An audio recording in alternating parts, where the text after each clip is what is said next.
la anatomía de la mama, bueno, ¿qué hacen las mamas? Son un órgano glandular ubicado en el pecho que se van a encargar de conducir la leche materna hasta el bebé durante la etapa inicial. Va a estar formada por tejido conjuntivo, grasa y el tejido mamario. Como vemos acá, bueno, vemos la anatomía de la mama. Vemos, está representado acá las costillas, los músculos, donde va a predominar más el pectoral mayor, bueno, la grasa, el tejido glandular mamario, la areola y el pezón. Hablando acerca del sistema ductal, vamos a ver que está compuesto por 12 a 15 sistemas ductales que van a drenar cerca de 40 lóbulos. Vamos a ver que la unidad va a ser el lobulillo y este lobulillo va a formar lo que es el lóbulo más grande. De 10 a 100 acinos van a producir la leche y van a desembocar en estos que son los conductos terminales. Como vemos aquí en esta imagen, acá están los acinos. Llega el conducto terminal y de aquí se pasa al conducto colector y acá va a estar el conducto lactífero en donde se va a acumular la leche. Bueno, vemos también el tejido graso de la mama y estos que es tejido conjuntivo, que serían los ligamentos de Cooper que se encargan de darle sostén a la mama. También vamos a ver en este lado el pezón, la areola, que va a medir aproximadamente de 1.5 a 2 centímetros, y los tubérculos de Montgomery, que se van a encargar de producir grasa. Dentro del drenaje linfático, vamos a ver que el drenaje linfático aferente va a provenir de los sistemas dérmico, subdérmico, interlobular y prepectoral, y estos van a desembocar en uno o dos ganglios linfáticos axilares, que también se conocen como los ganglios centinela, y estos van a recibir la mayor parte de la linfa proveniente de las mamas, y es por eso que mayormente vamos a ver la frecuencia que va a involucrar la metástasis del cáncer mamario. Estos son ganglios accesorios, en donde van a estar los ganglios mamarios externos, los subclaviculares, los mamarios internos, y todos estos van a ir hacia los ganglios axilares del lado opuesto. Y esto es lo que mencioné anteriormente, los conductos linfáticos transmusculares y transpectorales, como vemos, van a atravesar lo que es el pectoral mayor, y luego los conductos linfáticos retromusculares o retropectorales, que van a ir hacia la parte de atrás. Se van a juntar en cierta parte entre los músculos, el pectoral mayor y el pectoral menor, para formar el ganglio de Rotter o el ganglio interpectoral, y bueno, ya van a desembocar en lo que es el ganglio axilar o ganglio centinela. Bueno, ahora sí, hablando acerca de las lesiones no proliferativas, vamos a tener en primer lugar los quistes mamarios. Se van a originar por metaplasia pocrina en los vecinos lobulares y van a revestir solo una capa de epitelio que puede ser plano o cilíndrico, y esto va a tener mayor predominancia en mujeres de 40 y 50 años de edad. En realidad puede darse a cualquier edad, ¿no? Pero va a representar mayor frecuencia en mujeres de 40 y 50 años de edad. El examen que nos va a ayudar a determinar los quistes va a ser la ecografía, y también nos va a permitir determinar una clasificación, ¿no? Los cuales pueden estar simples, complicados y complejos. Los simples, como vemos aquí en la imagen, van a ser anecoicos, con bordes uniformes, y va a tener un reforzamiento acústico posterior. El tratamiento en este caso sería aspirarlo solamente cuando representen síntomas o cuando sea muy doloroso para la mujer. Luego tenemos los complicados, que van a ser representados por un eco interno y van a ser similares a los tumores sólidos. En este caso, los tumores se tendrían que aspirar y cultivar cuando se encuentre el material purulento, y si la anomalía no desaparece, se tendría que realizar un procedimiento con biopsia con aguja gruesa cortante.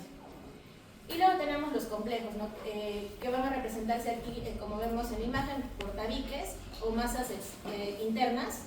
Y también el tratamiento sería una biopsia con aguja gruesa cortante y posteriormente se tendría que extirpar.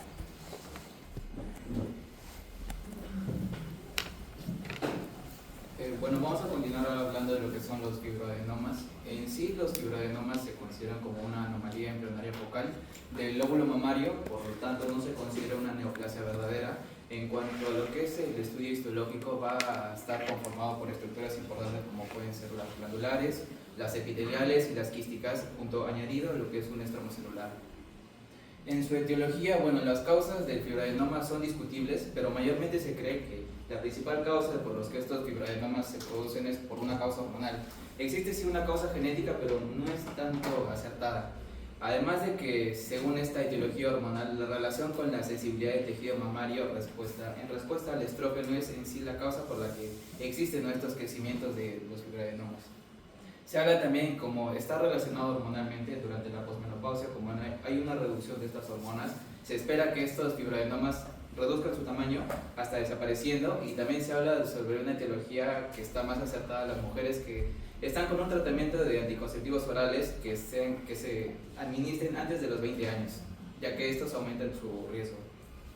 En lo que es la fisiopatología, bueno, se habla del mecanismo hormonal y del mecanismo genético. En el mecanismo hormonal, el fibroadenoma va a surgir de células de tejido conectivo epitelial y estromal. Estos presentan receptores de estrógeno y de progesterona, lo que explica que durante lo que son ciclos donde hay un pico elevado de estas hormonas, como pueden ser durante el ciclo menstrual o durante el embarazo, estos picos se exacerban, generando esta proliferación excesiva de los tejidos conectivos mamarios, generando un crecimiento normal. Además de que se habla también de lo que es la fisiopatología genética, donde se toma énfasis en lo que es el gen de la subunidad 12. Este gen, con sus siglas MED12, significa que actúan como un mediador entre lo que es la transcripción y el comportamiento de la anatomía mamaria. Una vez que haya una mutación en este gen, entonces se empieza a descontrolar y generar esta proliferación celular, aumentando el número de células y formando en sí lo que es el fibroadenoma.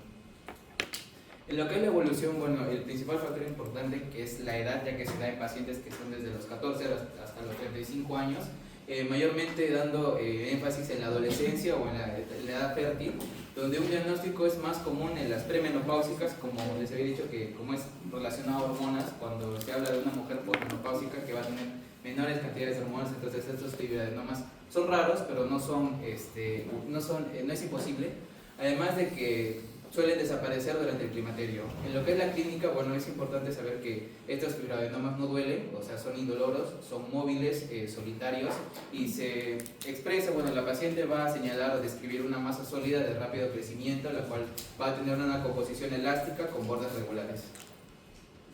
En lo que es ya los métodos diagnósticos por imágenes, en la mamografía se va a ver una masa libre, que se va a diferenciar de todo el resto de tejido mamario, porque esta va a ser redondeada, lisa en general, ¿no? Y cabe resaltar que en el caso de que nosotros hagamos una mamografía en una paciente mayor de edad, entonces va a ser normal que también observemos calcificaciones. Las calcificaciones no son de alarmancia, pero puede estar acompañado con este fibroadenoma. Mientras que en el cambio que es en el ultrasonido o en la ecografía se va a ver una masa a la simple vista que va a ser redondeada, que puede ser redonda o ovoide en general, ¿no? Entonces su diagnóstico es entre comillas sencillo. Lo que es el tratamiento, bueno, la mayoría de los casos de los fibroadenomas se van a reducir con el tiempo, por lo tanto no se necesita un tratamiento quirúrgico, pero muchas mujeres optan por no hacérselo también por la cicatriz que te va a dejar, entonces es mejor preferible que se maneje por su cuenta. Hay indicaciones para que se haga la cirugía sí cuando este fibroadenoma tiene un crecimiento rápido, o si es que tiene un tamaño mayor a los 2 centímetros, o si ya es a pedido del paciente, ¿no? Porque puede generar incluso hasta molestias. Entonces, dentro de los procedimientos quirúrgicos se habla de dos procedimientos, que es la lupectomía, donde ya quitamos el fibroadenoma y luego se le envía a patología, y la crioablación, que se utiliza una sonda para congelar y destruir la estructura celular del fibroadenoma. Ahora vamos a hablar también de lo que son los cambios fibroquísticos, que en sí viene acompañado con la patología anterior, creo que era antes, pero en general los cambios fibroquísticos hacen la presencia, bueno, describen la presencia de tejido fibroso y quístico en lo que es la mama. Este tejido va a estar compuesto por los cambios principales y histológicos en el cambio de la mama, va a ser por medio del tejido adiposo, el tejido fibroso y las estructuras epiteliales que pueden ser los lobulillos o los mismos quistes. Estos van a tener una respuesta hormonal, como lo había mencionado, que presentan receptores de estrógeno y de progesterona, y mediante lo que es una comunicación paracrina, o sea, una comunicación que se da en la misma mama, va a generar estas alteraciones que pueden ser, si bien explicadas por la edad, también pueden ser explicadas por otras cosas, como las causas hormonales, y van a generar el mismo cambio hacia lo que es la fibrosis. Mediante este estímulo hormonal se provoca una dilatación de los vacinos lobulares que van a estar llenos de líquido, y se va a presentar los microquistes que se observan histológicamente, que suelen venir acompañados con el mismo estroma. Se presentan como manifestaciones que pueden generar imágenes densas, puede sentirse nódulos cuando la mujer se palpa, o puede presentarse tanto en ambos senos, y se clasifica en proliferativo cuando hay un aumento excesivo de las células, no proliferativo cuando no hay aumento excesivo de estas células y está basado en características epiteliales sobre la transformación.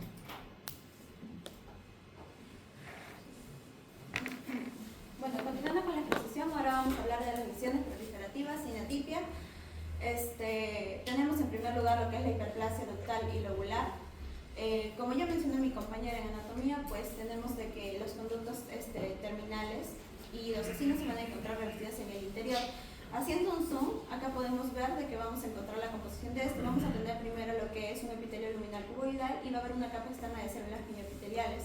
Esto es importante, ya que cuando va a haber una presencia de lo que es la hiperplasia, vamos a ver de que los conductos terminales y los acinos de los lóbulos van a sufrir cambios proliferativos, pero no van a presentar alguna normalidad. La proliferación de estas células van a generar conductos terminales o acinos con varias capas de células, lo que ya vamos a denominar como lo conocemos como la hiperplasia ductal y lobular. Cabe resaltar de que si bien la hiperplasia ductal pues no va a presentar una atipia, las células son normales. Vemos acá lo que es un conducto normal. Acá ya vemos como de lo que estamos hablando, que es la hiperplasia ductal. Va a haber sin atipia, que no va a presentar células anormales. Sin embargo, esta en algunos casos puede evolucionar, seguir proliferando y ya presentar lo que es la hiperplasia ya con células atípicas o normales, que si sigue evolucionando sin tratamiento, pues ya podría presentar un carcinoma in situ y avanzar un carcinoma ductal invasivo.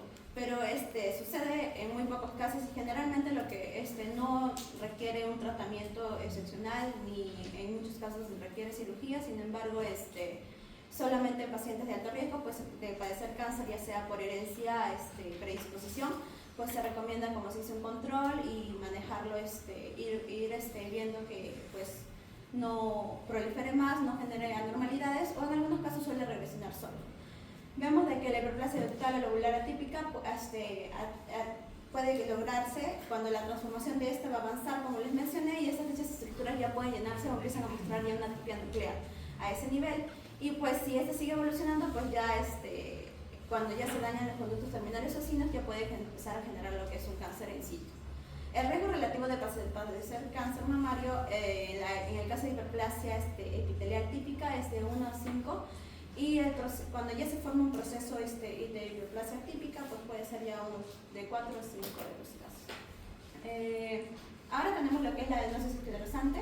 Esta es una afección benigna no cancerosa del seno en la que los lobulillos del seno, que son las glándulas productoras de leche, pues van a estar agrandados y va a haber más glándulas de lo normal.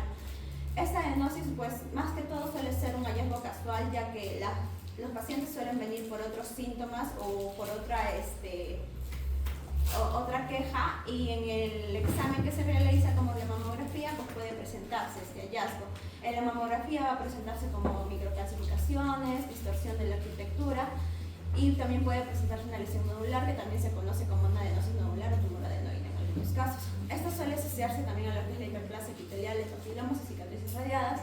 Estas pacientes pues tienen que ser informadas que también tienen un riesgo leve aumentado de presentar lo que es el cáncer de mama, sobre todo si tienen antecedentes familiares, como les mencioné, en el mismo caso que el anterior, y pues una punción por biopsia suele ser suficiente para confirmar el diagnóstico. Generalmente tampoco se suele hacer nada, aunque en algunos casos se recomienda que si es muy incómodo para la paciente o si presenta mucho riesgo, se podría realizar una cirugía extirpando solamente la zona dañada. Y por último tenemos los papilomas intraductales, que son tumores benignos también no cancerígenos semejantes a verrugas que van a crecer dentro de los conductos lácteos de las mamas, como vemos en la imagen. Estos van a estar compuestos por tejido glandular en conjunto con tejido fibroso y vasos sanguíneos, por eso se le conoce como tejido fibrovascular. La presentación clínica normal suele presentar la secreción sanguinolenta uniorificial por el pezón, que se conoce como lo que es la telorragia. Es el síntoma más marcado que se puede presentar, y también puede sentirse como una protuberancia pequeña debajo o próxima al pezón, y a veces puede ser también doloroso a la palpación. Aunque en sí mismas no son lesiones malignas, estas pueden albergar áreas con atipia, por eso es necesario también su examinación. Tenemos dos tipos de categorías que se pueden presentar, los solitarios y los múltiples. Los solitarios van a ser generalmente centrales, son tumores de conductos galactóferos mayores y van a ser más que todo unilaterales. Es más frecuente que se presente solo en una mama. Se va a observar con mucha más frecuencia en mujeres de 30 a 50 años de edad y generalmente son lesiones de menos de 1 centímetro de diámetro y pues pueden llegar a medir generalmente entre 3 a 4 milímetros, aunque pueden llegar a alcanzar en algunos casos los 4 centímetros, donde ya se recomendaría una extirpación. Estos pueden sufrir también un infarto total o parcial, acompañado a menudo de una distorsión del epitelio adyacente, que va a producir lo que es un patrón similar al carcinoma invasivo y puede confundirse con este. Por eso se recomienda realizar biopsia para descartar. También puede sufrir una metaplasia escamosa que va a generar un patrón de crecimiento alterado, teniendo que diferenciarse también de lo que es el carcinoma invasivo. Los papilomas intraductales también pueden tener áreas con atipia, como se mencionó, focos de hiperplasia ductal atípica o también áreas de carcinoma ductal in situ en algunos casos, por eso se recomienda su detección. Vemos de que menos de 3 milímetros se considera papilomas con atipia y ya más de 3 milímetros ya se podría categorizar dentro de los carcinomas in situ, dentro de un papiloma. Ahora tenemos los papilomas intraductales múltiples. Estos se van a presentar en mujeres más jóvenes, son más pequeños y se pueden encontrar sobre todo en la periferia de la mama y suelen ser bilaterales, pueden encontrarse en ambas mamas. A menudo no van a causar ningún síntoma y se puede encontrar más que todo incidentalmente cuando se realizan estudios de imagen de mama por algún otro motivo, ya sea mamografía o ecografía, y estas lesiones son particularmente propensas a desarrollar cáncer más que las las únicas. Acá vemos de que puede haber también secreción espontánea, pero no es muy común, es más común en las únicas, que genera lo que es la secreción sanguinolenta. Y pues acá vemos una imagen histológica de cómo se puede presentar los papilomas intraductales múltiples.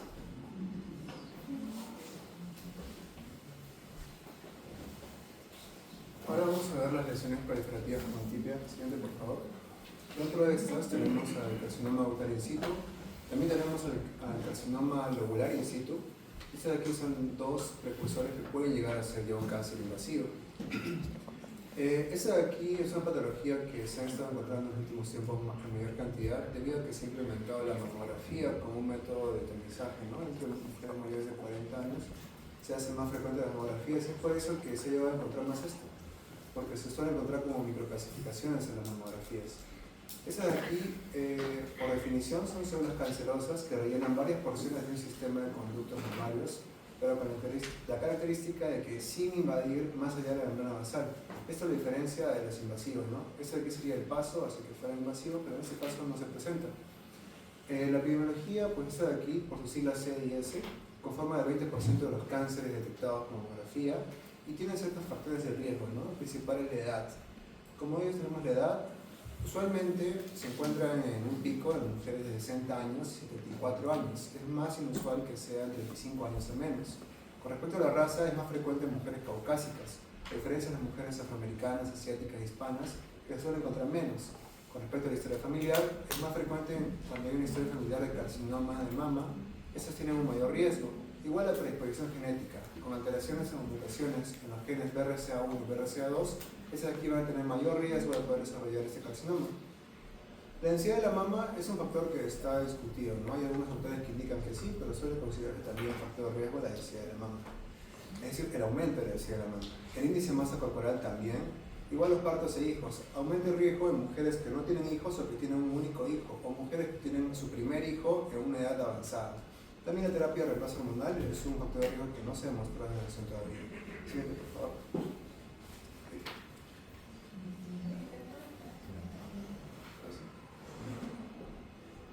Ahora, hay subtipos histológicos.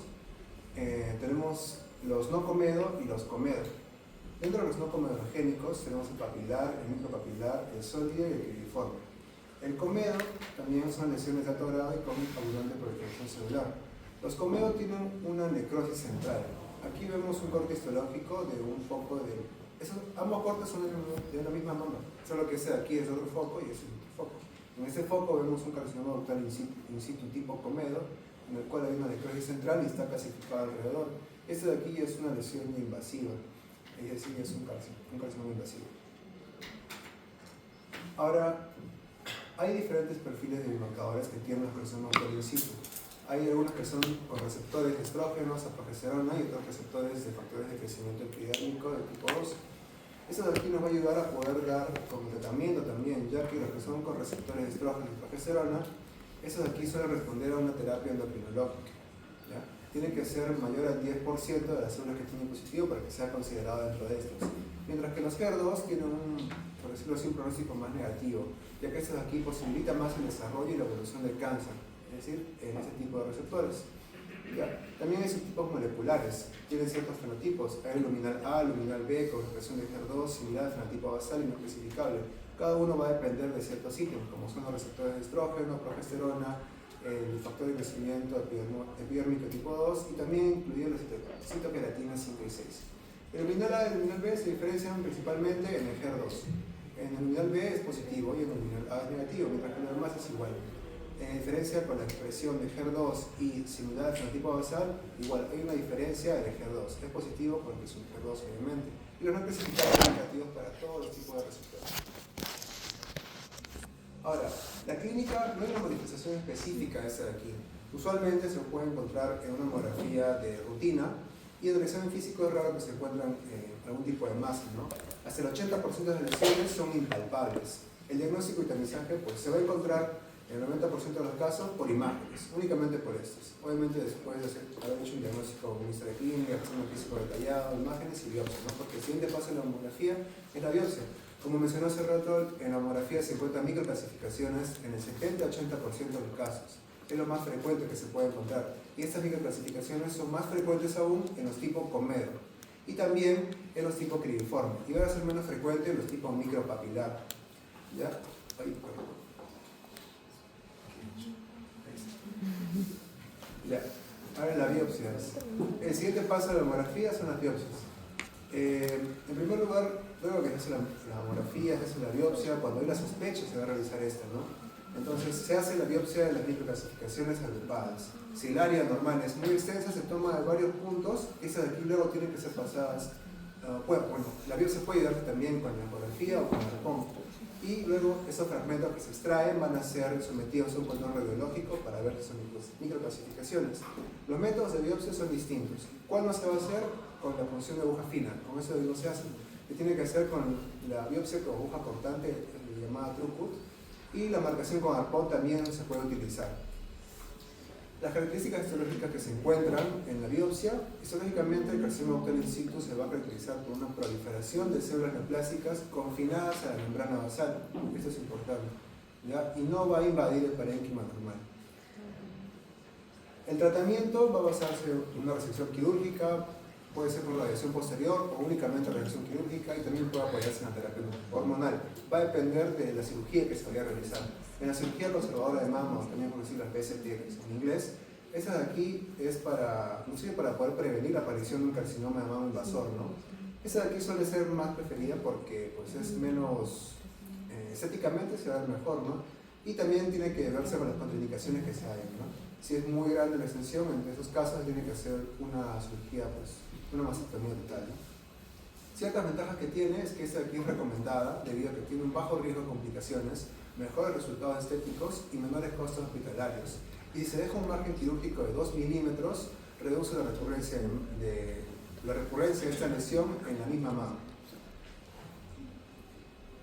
La mastectomía, ya obviamente se retira todo, ese caso es curativa para más del 90% de pacientes y el riesgo de recurrencia se disminuye mucho, siendo del 1 al 2% en 10 años.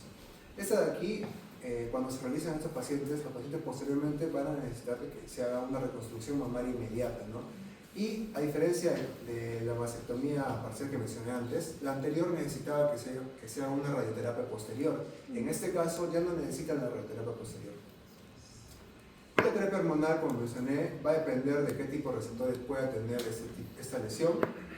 Aquellas que son mujeres premenopáusicas, se les da durante 5 años el tamoxifeno a aquellas que tienen receptores estrogénicos, es decir, que tienen receptores positivos para estrógeno.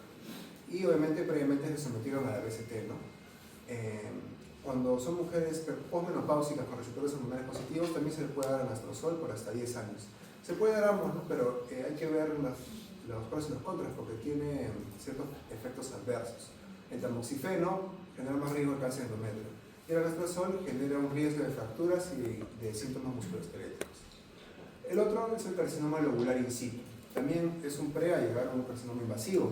Es una lesión que se origina en la unidad terminal ducto lobular y que se propaga en los canalículos sin difusión paratoide. La epidemiología de esta varía de 0.5 a 5% de los carcinomas de mama. Y se da, en un gran porcentaje de ellas van a ser premenopáusicas, hasta el 80 al 90%.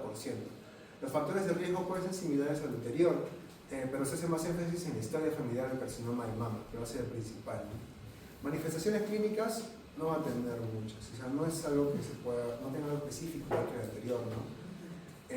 Las lesiones son asintomáticas y pues el diagnóstico suele ser también incidental. El diagnóstico, como mencioné, es incidental. El diagnóstico en sí se va a hacer con biopsia de lesión aparente porque imagenológicamente no va a tener una representación mamográfica específica. No es como el anterior que tenía microcalcificaciones que se suelen encontrar en 70-80% de los casos. En este caso no. Ante una lesión se va a tener que hacer una biopsia y ahí se va a poder encontrar en la histopatología características específicas de esta de aquí, ¿no? También se pueden encontrar microcalcificaciones escasas, pleomórficas, en cúmulos, en menor cantidad que el carcinoma lobular in situ, ¿no? La resonancia también se puede hacer.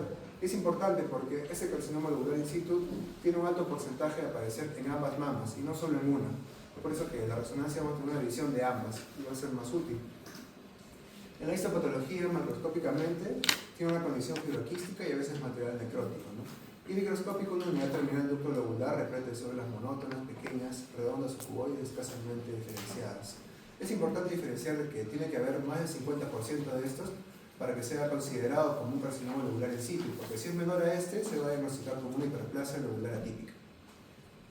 El tratamiento se puede tomar un carácter solo expectante cuando en la mamografía no se encuentra una lesión muy extensa o si es que no hay otras lesiones asociadas, ¿no? Como mencioné, este de aquí suele ser multifocal en un alto porcentaje y también bilateral. Y cuando se diagnostica carcinoma lobular in situ, mediante la biopsia con aguja gruesa, en los siguientes casos se tiene que realizar una extirpación quirúrgica amplia, es decir, una gran parte de la mama, ¿no? Cuando en la biopsia existe otra lesión en la que está indicada la extirpación quirúrgica, cuando los hallazgos clínicos, radiológicos e histológicos son discordantes, cuando se asocia una lesión nodular con bordes difusos o hay una zona de distorsión de arquitectura tisular o cuando corresponde a la variante pleomórfica. Ahora vamos a ver el enfoque de la paciente con telorrea. Como la telorrea es la salida de la secreción por el pezón, ¿no? Eso de aquí suele ser más frecuente en mujeres premenopáusicas, un 40%, 55% de mujeres que han tenido hijos y hasta un 74% de mujeres que han amamantado los últimos 2 años, ¿no? La telorrea puede llegar a ser fisiológica como patológica. Patológica, lo más frecuente que se encuentra es un papiloma intraductal, ¿no? En un 52 a 57% de los casos. Hay diferencias en las que se encuentran en esta secreción. En la fisiológica suele ser un color blanco claro y de una variedad de colores que puede llegar a ser amarillo, verde, marrón o gris. Mientras que en la patológica van a haber variaciones que pueden ser serosas, seminolentas, seminolentas. La evaluación clínica, pues hay que hacer una historia clínica buena, ¿no? Porque puede estar relacionada también con problemas hormonales y no solo con problemas anatómicos que se encuentran en la mama. Hay que hacer énfasis en preguntarles si usan medicamentos, interrogar sobre historias de trauma, incluso también por manipulación vigorosa, ya que una manipulación vigorosa puede generar que haya una telorrea, puede ser por parte del paciente o de la pareja del paciente. También hay que investigar si hay aparición de amenorrea, oleadas de calor u otros síntomas de hipogonadismo que nos pueden indicar que hay hiperprolactinemia. Además, es importante saber si es unilateral, bilateral, para que así nosotros podamos ver si hay un riesgo manipular o no. Y también se pueden tomar exámenes paraclínicos, como bien la prueba de embarazo, que puede ser la causa de la telorrea, ¿no? Si sale positivo, es un embarazo y va obviamente a salir leche. Prolactina, pruebas de función renal, tiroidea, como el hipotiroidismo que puede generar esto, y perfil endocrinológico completo también. La mamografía es un examen muy importante que se puede hacer, está indicada sobre todo en pacientes con telorrea espontánea, también nos puede dar indicios sobre una masa maligna, una masa benigna. La ecografía va a ser útil también, se hace para el diagnóstico de enfermedades de conducto, en especial de la penetración perianular, ¿no? Esta aquí es la que mayor sensibilidad va a tener una especificidad de 60% aproximadamente, ¿no? Nos da una buena visión de todo lo que es eso ahí. También es importante la doctografía. En el caso de la doctografía va a requerir que se use un medio de contraste iodado en el conducto enfermo.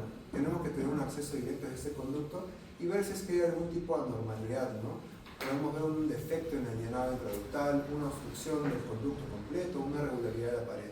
Esa aquí tiene una sensibilidad menor y va a ser indicada en ciertos casos, ¿no? Que se puede en este flujorano mejor ver. Por respecto al tratamiento, vemos que, por ejemplo, si vemos una secreción de pezón, tenemos que ver si es que es espontánea o solo exprimir. También puede ser ambas, pero aquí en el flujorano vamos a hacer énfasis en esas aquí. Si solo se encuentra exprimir y hay sangre oculta positiva, se pasa a la siguiente parte del flujorano, ¿no? Pero si es que no hay sangre oculta, hay que tranquilizar a la paciente, puede ser algo fisiológico.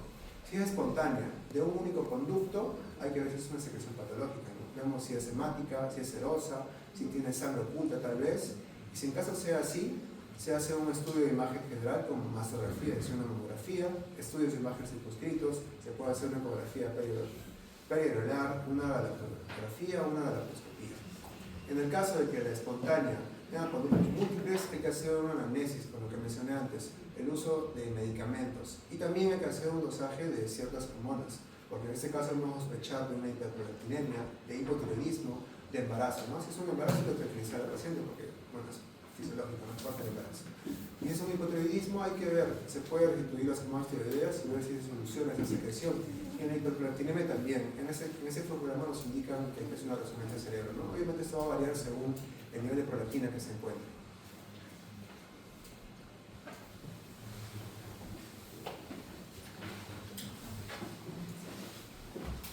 Ya, vamos a hablar acerca de la mastalgia. La mastalgia es un término que se usa para referirnos al dolor mamario. Este va a ser el motivo de consulta más frecuente hablando de patologías de la mama en general. Su prevalencia es mayor en aquellas mujeres que están cercanas a la menopausia comparado con las mujeres más jóvenes, y además se estima que hasta el 66% de mujeres llegan a presentar mastalgia alguna vez en su vida, y de estas en el 21% se presenta mastalgia severa. Además, la mastalgia se clasifica como cíclica y no cíclica, y la mastalgia cíclica también se le puede denominar como mastodinia, mientras que mastalgia se va a utilizar para referirnos a un dolor mamario que sea por otra causa. De estas es más común la mastalgia cíclica, ya que es el 2/3 de los casos va a ser cíclico. Y la diferencia va a ser que la cíclica tiene variación con el ciclo menstrual, que lo vamos a explicar más adelante. Lo primero que tenemos que hacer es evaluar a la paciente preguntándole en el interrogatorio sobre el tiempo de aparición del dolor, si tiene síntomas asociados, si tiene exámenes previos, preguntarle factores de riesgo para cáncer, sobre todo de cáncer de mama, como los antecedentes personales, antecedentes familiares y otros antecedentes ginecobstétricos de importancia, como la menarquia temprana, la menopausia tardía, la nulliparidad o en todo caso haber tenido su primer hijo después de los 30 años, si usa terapia de reemplazo hormonal, qué métodos anticonceptivos usa. Y después, la otra fase es el examen físico, que también consta de 2 partes, que es la inspección y la palpación de la mama y de sus zonas de drenaje. En la inspección vamos a hacer una inspección dinámica y estática. Para la inspección estática le pedimos a la paciente que coloque sus brazos a ambos lados de las caderas, y en la inspección dinámica le vamos a pedir que levante los brazos para que se puedan contraer los pectorales y que sean evidentes signos que no hemos podido evaluar en la inspección estática, como por ejemplo la retracción de la piel. Entonces ahí tenemos que ver si hay bultos, hay secreciones, hay cambios en la textura, en la coloración de la piel. Y después vamos a pasar a la palpación. En este caso es la palpación, por ejemplo, de la fosa supraclavicular, de la infraclavicular. Después le vamos a pedir a la paciente que se recueste o tome una posición de decúbito y se va a palpar toda la región de la mama, que tiene que abarcar desde la fosa supraclavicular hasta el surco inframamario y lateralmente del esternón hasta la línea medio clavicular. Además, la palpación se puede realizar ya sea en espiral o con movimientos verticales, horizontales o radial en relación al pezón, y lo vamos a realizar con el pulpejo del segundo, tercer y cuarto dedo. Y vamos a evaluar también si hay masas que no hayan sido evidentes en la inspección. Y finalmente lo que estamos viendo acá es la palpación de la fosa axilar, que es otra zona de drenaje linfático, y se le va a pedir a la paciente que coloque su mano en el hombro del examinador, porque eso le va a facilitar al examinador evaluar esa zona. Entonces, el examen físico en el contexto de la mastalgia nos va a ayudar a diferenciar si es cíclica o no cíclica. En el caso de la mastalgia cíclica, al examen físico vamos a descartar únicamente dolor y no van a haber otros síntomas como masas o tumoraciones, etc. Este dolor va a ser bilateral, difuso y puede predominar en el cuadrante superior externo. Otras características del dolor es que es intermitente, es recurrente y va a estar relacionado con el ciclo menstrual, intensificándose sobre todo al final de la fase lútea, que es días antes de su regla, y ya cuando llega la regla la mujer va a presentar un alivio del dolor. Esto es de causa hormonal, ya que la explicación es que en la fase lútea va a haber más progesterona, y la progesterona no solo va a actuar en el útero, sino que también a nivel de órganos distales como las mamas, y va a favorecer la congestión venosa, el edema estromal o la proliferación de los lóbulos o de los ductos, y todo eso va a hacer que cuando la mujer está con su regla sienta que sus pechos están más hinchados. Entonces esa vendría a ser la explicación de la mastalgia cíclica, mientras que la mastalgia no cíclica es aquella que no tiene relación con el ciclo menstrual. Al examen físico vamos a despertar dolor, pero este va a ser circunscrito o focalizado y tiende a ser unilateral porque se asocia sobre todo a problemas estructurales, siendo la causa más frecuente un quiste simple. También hay algunos cánceres que se asocian al dolor mamario, pero su porcentaje es bajo y algunos estudios mencionan que va desde el 0 hasta el 4% de la relación de la mastalgia como único síntoma con el cáncer. Este es un algoritmo diagnóstico y de manejo. En el caso de una paciente con dolor mamario, si es focal, vamos a pensar en primera instancia que es por algún problema estructural u orgánico y por eso vamos a pedirle estudios para ampliar la historia, en caso de estudios de imagen como mastografía y ecografía. Si estos estudios salen normales, hay que tranquilizar a la paciente o brindarle analgésicos en caso de que sea un dolor intenso. Y si los estudios de imagen salen anormales, ya requieren manejo de acuerdo a la causa. Si el dolor es difuso y bilateral, pero no es cíclico, también nos vamos a inclinar por que sea un problema estructural u orgánico y por eso le vamos a pedir análisis de laboratorio. Primero vamos a descartar embarazo y le vamos a pedir una BCG. Y en caso de que sea negativa, le podemos pedir también prolactina, ya que en el caso de la hiperprolactinemia se ha visto que la bromocriptina es efectivo en el caso de la mastalgia por hiperprolactinemia. En cambio, la bromocriptina para tratar otras causas de mastalgia, en los estudios que se han realizado, los resultados no superan los del placebo. Por eso, solo en el caso de la hiperprolactinemia vamos a brindarle bromocriptina. Y en el caso de que la paciente cumpla con todas las características de una mastalgia cíclica, en caso de que sea leve o moderado, vamos a tranquilizar a la paciente y le vamos a brindar medidas educativas o de cambios en su hábito de vida, como recomendarle que haga más ejercicio, que use un brasier de la talla adecuada, que brinde el soporte adecuado, o que disminuya su consumo de cafeína, de chocolate, de alcohol o de tabaco, porque ya eso se ha asociado a disminuir el dolor de la mama. Y en caso de que sea intenso, se le puede brindar analgésicos u otros fármacos que han presentado efectividad solo en los casos graves, como el danazol, que es un esteroide que tiene propiedades antigonadotrópicas y por eso es efectivo en el dolor de mama. La dosis es 200 miligramos vía oral. Y hay otro grupo de fármacos como los moduladores selectivos del receptor de estrógenos, que es el toremifeno y el tamoxifeno. La dosis puede ir de 10 a 20 miligramos por vía oral y todos estos fármacos se van a administrar únicamente en las 2 últimas semanas, que corresponden con la fase lútea, para evitar también los efectos adversos. Y antes de iniciar el tratamiento tenemos que asegurarnos de haber excluido el embarazo en la paciente. Por último vamos a hablar acerca de los cambios cutáneos en la mama. Estos son cambios que podemos ver a la inspección. Como ya hemos dicho, la inspección puede ser estática o dinámica y tenemos que evaluar la forma, el volumen, la simetría y el estado de la superficie cutánea de ambas glándulas. Acá vamos a resaltar algunos signos de especial interés ya que se relacionan con padecimientos tumorales malignos como la protrusión de la piel, la retracción de la piel de naranja, enrojecimiento cutáneo, úlceras en la piel, las secreciones por el pezón y el aumento de la red venosa superficial. La piel de naranja es un cambio tanto en la coloración como en la textura de la piel que adquiere la mama debido a un proceso inflamatorio. Este más lo relaciona con el cáncer inflamatorio de la mama. Le va a dar a la piel un aspecto parecido a la naranja y también vamos a observar una mayor apertura en los poros y eso se debe a que se van a obstruir los ganglios linfáticos subdérmicos y como son superficiales va a hacer que la mama tome esta característica. Y en caso de que se presente una paciente con piel de naranja, el manejo va a ser en primera instancia ampliar los estudios, ¿no? Pidiéndole estudios de imagen como una mamografía o ecografía.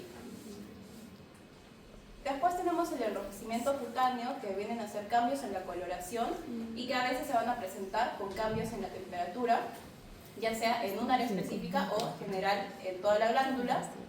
Se puede asociar a un proceso tumoral maligno, también como el carcinoma inflamatorio, sin embargo no va a ser patognomónico, porque también lo podemos encontrar en procesos benignos, ya sean inflamatorios o infecciosos, como una mastitis, un absceso, una ectasia bucal, etc.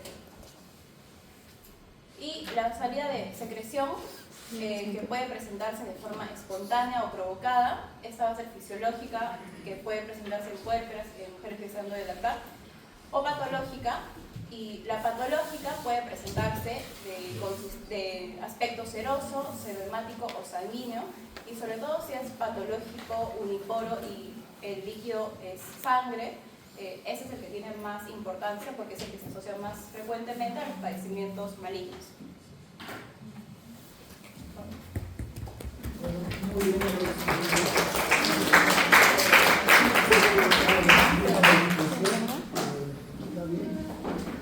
¿Alguna pregunta? ¿Algo que no he entendido?